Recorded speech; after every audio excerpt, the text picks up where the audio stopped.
हम 60,000 साथी थे। जंगल में रहते और लूट चलाते। लूट फाट करना, छापा मारना, यही हमारा धंधा। मनुष्य के अवतार में भी शैतान शर्माए वैसा हम काम करते थे।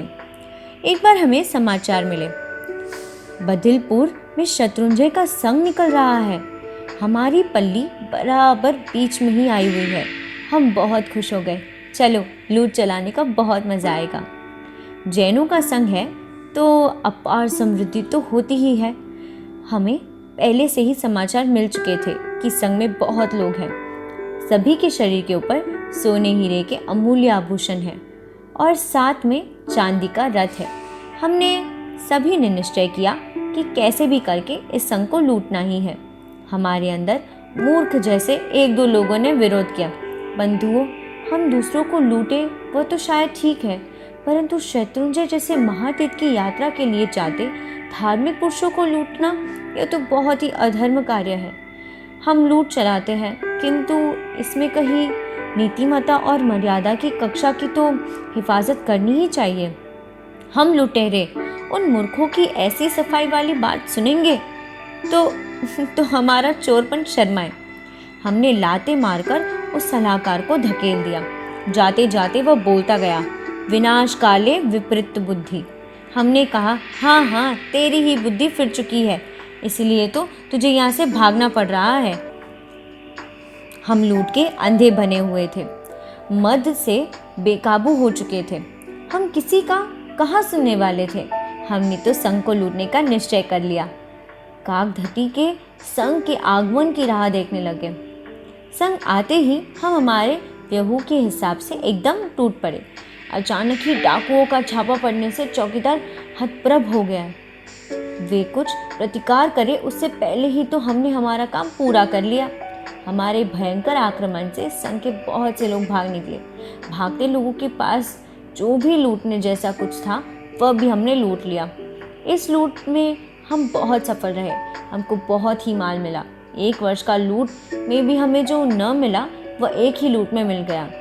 हम अत्यंत आनंदित हो उठे, परंतु हमारा आनंद संजीवी निकला। बदलपुर के राजा को यह समाचार मिलते ही हम पर क्रोधित हुआ।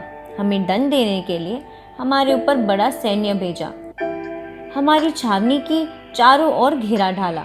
हम फंस गए। हम छूटने का प्रयत्न करने लगे, लेकिन यह क्या, अचानक ही हमारी छावनी में भयंकर आग लगी। देखते देखते हम आग की ज्वालाओं में लिपट गए। आग से हम भड़ भड़ जलने लगे। भयंकर वेदना के कारण हम चिल्लाने लगे, लेकिन सुनेगा कौन। उसके बाद तो हमारे में चिल्लाने की ताकत भी नहीं रही। आग से भयंकर रूप से जले हुए हम सभी मर गए और सीधा ही नरक में पहुंच गए। हम जैसे पापियों की दूसरी कौन सी गति हो सकती है। नरक की भयंकर यातनाओं का तो हम क्या ही वर्णन करें।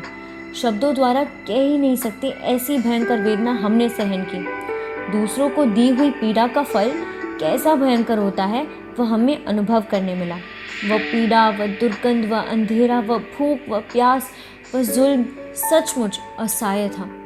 आज भी उसे याद करते हम चक्कर आ जाते हैं। सैकड़ों वर्षों तक हमने वेदना सही, सहन की नहीं परंतु सहन करनी पड़ी, ऐसा कहना अधिक उचित रहेगा।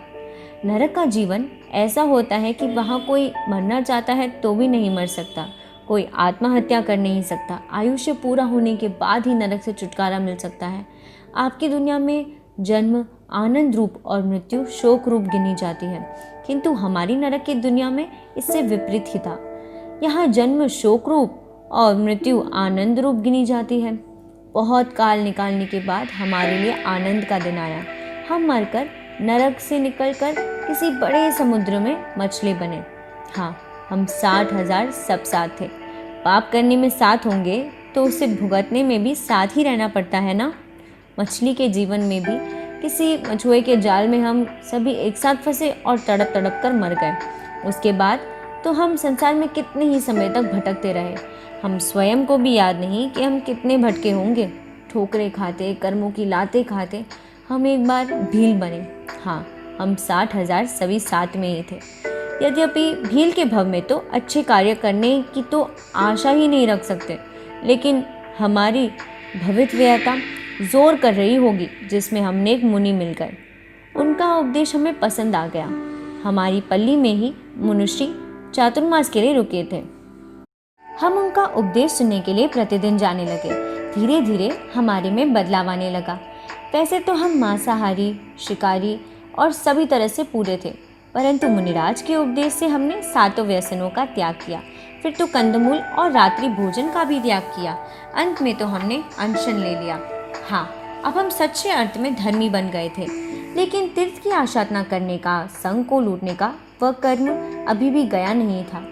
हम सभी अनशन में ध्यानस्थ बैठे थे। वही अचानक हम पर बिजली गिर पड़ी। हम एक साथ भस्मीभूत होकर मृत्यु की गोद में सोकर अंतिम समय में शुभ लेशिया होने से हमें सद्गति प्राप्त हुई। सगर चक्रवर्ती का नाम आपने सुना होगा ना? वे दूसरे भगवान श्री अजितनाथ के चचेरे भाई थे। हम सब सगर चक्रवर्ती के पुत्र बने। अब हमारा उत्थान शुरू हुआ। पूर्व भव में किए हुए धर्म के प्रभाव से हमें यहाँ पर समृद्धि मिली। चक्रवर्ती के पुत्र बनने के बाद हमारे वैभव में क्या कमी होगी? किंतु हम वैभव के आसक्त न बने। अजितनाथ भगवान के उपदेश से हमारा परिवार पूरा धर्मी बना हुआ था। हमें जन्म से ही उच्च गुणवत्ता वाला परिवार मिला हुआ था। हमारे बड़े भाई का नाम था झन्नू। एक बार उस पर प्रसन्न हुए पिताजी ने वरदान मांगने को कहा। तब उसने दंड इत्यादि रत्न लेकर पृथ्वी के ऊपर परिभ्रमण करने की अनुमति मांगी। खुश हुए पिताजी ने दंड रत्न वगैरह दिए और हम पर्यटन के लिए निकल पड़े।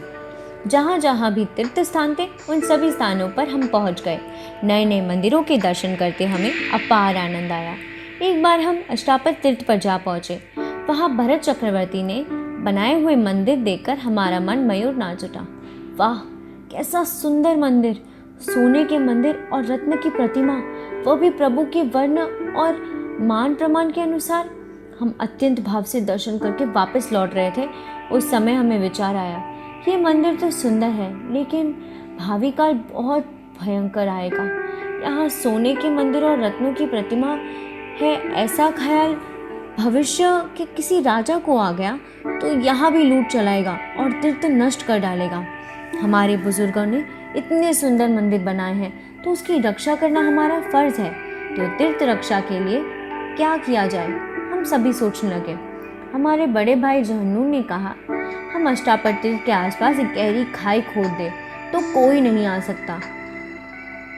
आपकी बात सही है, लेकिन खाई खोदेंगे कैसे? हमने पूछा। अरे, इसमें कौन सी बड़ी बात है? हमारे पास दंड रत्न तो है ही ना, उसकी मदद से कुछ देर में खाई तैयार हो जाएगी। हम सभी को झन्नू की बात पसंद आई। हम खाई खोदने में जुट गए। दंड रत्न जैसा 1000 देवों से अधिष्ट साधन था, तो हमारा उत्साह था।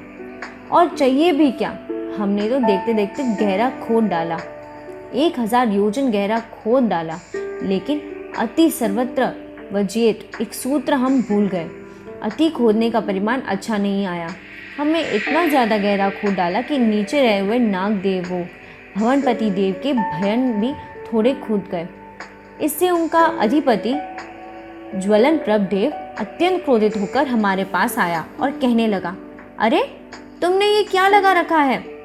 पृथ्वी काय का इतना भयंकर आरंभ, यह सब क्यों कर रहे हो? हमारे भवन टूट जाए वहां तक खोदा जाता है। हमने कहा, हमारा उद्देश्य आपके भवन तोड़ने का नहीं है, किंतु तीर्थ रक्षा का है। भविष्य के लोग इस तीर्थ का नाश न करें, इसलिए हम ये खाई खोद रहे हैं। हमारा जवाब से ज्वलन प्रभदेव कुछ शांत होकर बोले, अच्छा ठीक है, आप अजितनाथ के भतीजे हो और सगर चक्रवर्ती के पुत्र हो, इसलिए मैं कुछ नहीं करता हूँ, लेकिन दूसरी बार ध्यान रखना। ज्वलन प्रभ चला गया। झन्नू ने फिर सोचा, यह खाई तो कभी भी भर जाएगी और हमारी योजना निष्फल हो जाएगी, इसलिए हम इस खाई को गंगा नदी के जल से भर दे। तो झन्नू का यह विचार हमें भी पसंद आया। हम दंड रत्न से खोदकर गंगा नदी का प्रवाह यहाँ तक ले आए और पानी का प्रवाह पूरे जोश के साथ खाई में पड़ने लगा। परंतु ज्वलन प्रभ के भवनों में फिर उपद्रव हुआ। उसके भवनों में पानी भरने लगा। अब तो वह क्रोध से अंधा बन गया। वह क्रोध से आग बबूला होता हुआ आया और बोला, बेवकूफ़ो, तुम्हें मना किया था, फिर ऐसा कुछ नहीं करना, फिर भी तुमने अपनी होशियारी बताई।